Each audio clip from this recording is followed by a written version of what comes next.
So, my name is Nicole Umberger. Welcome to my channel, Probably Unpopular. So, why do we call it Probably Unpopular? I will tell you. I was never a popular kid in school. I was mainly just like this skater hippie chick that wore airwalks and played guitar and thought that I could cut my hair, and yes, I still do think that, but I cut it a little differently now and I like it. It suits me. So I was this girl who was promiscuous, and I would lie to get attention because I had daddy issues, and I always wanted attention from other guys, but I never really messed with guys in my school. I mean, I did. When some of them don't watch this and say, hold on, she's lying. But yes, I did seek attention from certain guys in my school. My best friend all through school, her brother, and I would hook up, and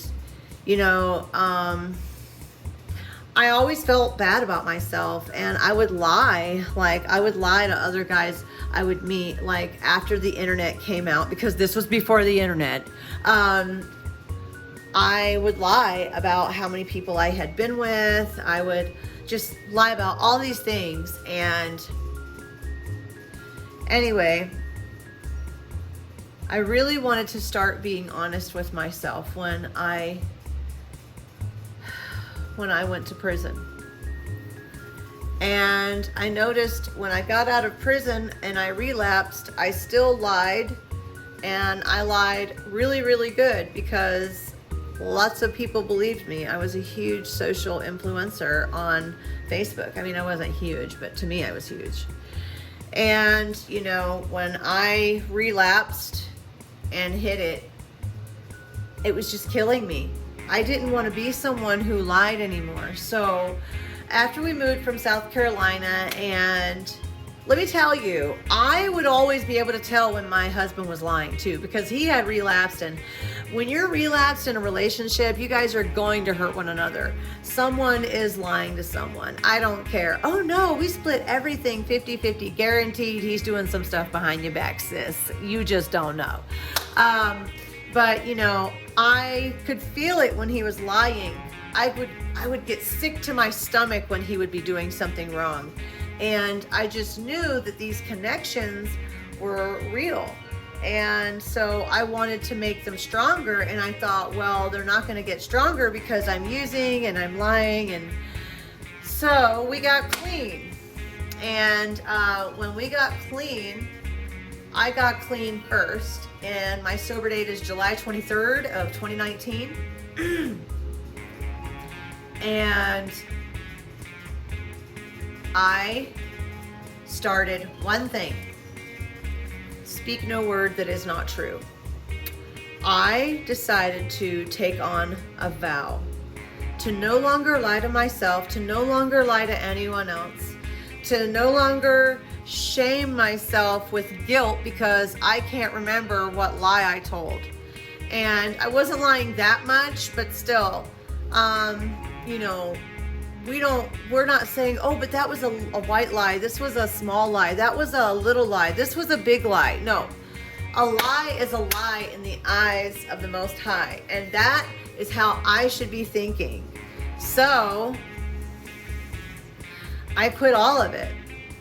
And for a year, I didn't lie. And then my husband relapsed when his mother passed away.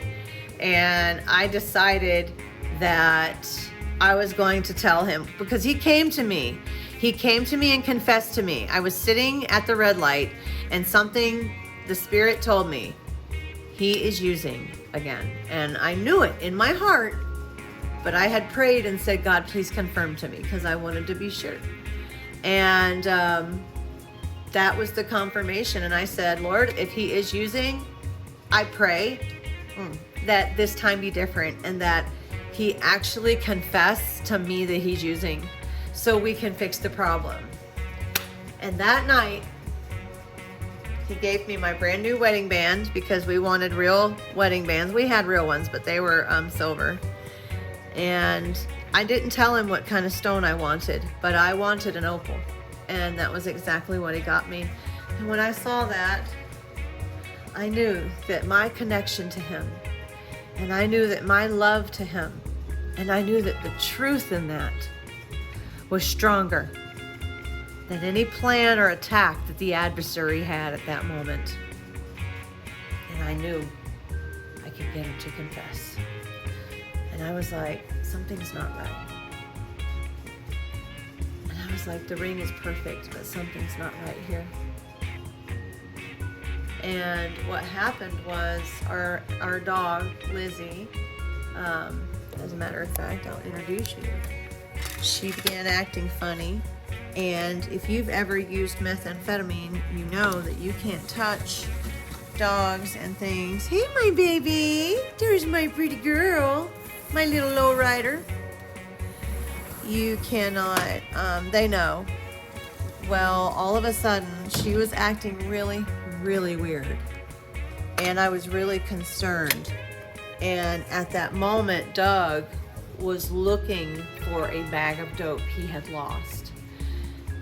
And normally, Doug doesn't lose things. Like, he just doesn't. Even before, when we were using, he never lost anything. So I really feel like it was an intervention of God at that moment.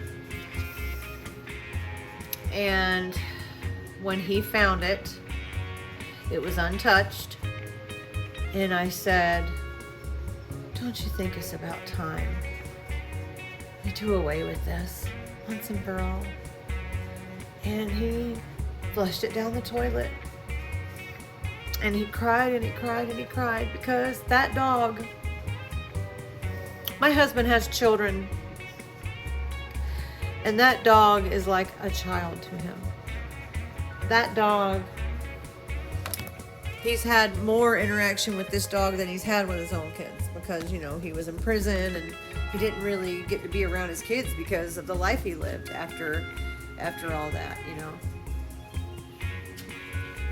So, I mean, this dog is pretty important to him. And anyway, so he found it and threw it away and flushed it, and he didn't use since. He's been clean 2 years, and I'm so proud of him. And I asked him. I took his hand the next day. I made him breakfast in bed. Because he'd gotten so worked up. And when you're on that stuff, if you get real upset and real worked up, it really drains you. And I said, would you like to do something with me? I've been doing this for a year. And it has really blessed my life, Doug. I said, I really feel good. I feel good living this way. And he said, sure, what is it? And I said,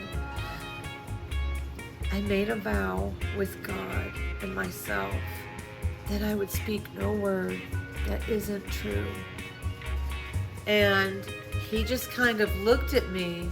I said, Doug, I haven't told a lie of any kind, not even a white lie to keep from hurting somebody's feelings or anything like that. Like, I have not told a lie at all. And the look on his face,